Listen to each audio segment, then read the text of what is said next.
नमस्कार हरि प्रेमियों, कैसे हैं आप। उम्मीद है आप सब अच्छे होंगे। आइए आज का प्रसंग शुरू करते हैं। चैत्र नवरात्रि के दूसरे दिन माँ ब्रह्मचारिणी की उपासना, जाने पूजन विधि और विशेष मंत्र। हरि प्रेमियों, वीडियो को अंत तक जरूर देखना। अगर आप चैनल पर नए हैं तो प्लीज़ सब्सक्राइब करें और बेल आइकॉन जरूर दबाएं ताकि आप तक हमारे सारे नोटिफिकेशन पहुंचते रहे। हरि प्रेमियों, आइए जानते हैं। नवरात्रि के दूसरे दिन माँ के ब्रह्मचारिणी स्वरूप की उपासना की जाती है। इनको ज्ञान, तपस्या और वैराग्य की देवी माना जाता है। कठोर साधना और ब्रह्म में लीन रहने के कारण इनको ब्रह्मचारिणी कहा जाता है। विद्यार्थी और तपस्वियों के लिए इनकी पूजा बहुत ही शुभ फलदायी है। माँ ब्रह्मचारिणी के एक हाथ में जप की माला और दूसरे हाथ में कमंडल रहता है। देवी के इस रूप को माता पार्वती का अविवाहित रूप माना जाता है। चैत्र नवरात्रि का आज दूसरा दिन है। नवरात्रि के दूसरे दिन माँ ब्रह्मचारिणी की पूजा की जाती है। देवी के इस रूप को माता पार्वती का अविवाहित रूप माना जाता है। इसके अलावा माँ ब्रह्मचारिणी को ज्ञान, तपस्या और वैराग्य की देवी माना जाता है। माँ ब्रह्मचारिणी का मतलब है तप का आचरण करने वाली। माँ ब्रह्मचारिणी के एक हाथ में जप की माला और दूसरे हाथ में कमंडल रहता है। इस दिन उन कन्याओं की पूजा की जाती है जिनकी शादी तय हो गई है लेकिन अभी शादी हुई ना हो।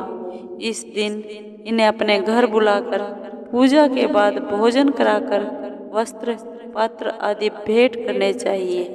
माँ ब्रह्मचारिणी का मंत्र है, या देवी सर्वभूतेषु माँ ब्रह्मचारिणी रूपेण संस्थिता, नमस्तस्यै नमस्तस्यै नमस्तस्यै नमो नमः। ददानाकर्पद्याभ्याम् अक्षमालाकमण्डलू, देवी प्रसीदतु मयि ब्रह्मचारिण्यनुत्तमा।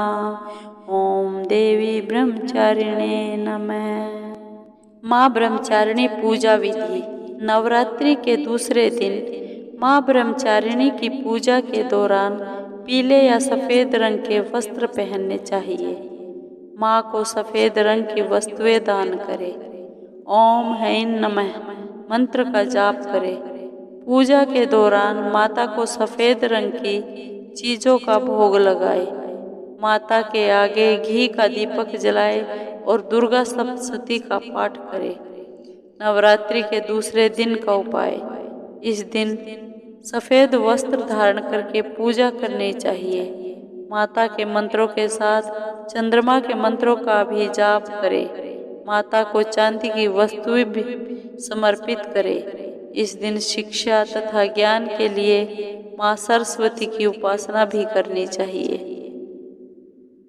मान्यता है कि पूर्व जन्म में इस देवी ने हिमालय के घर पुत्री रूप में जन्म लिया था। देवी का यह रूप पूर्ण ज्योतिर्मय और अत्यंत भव्य है।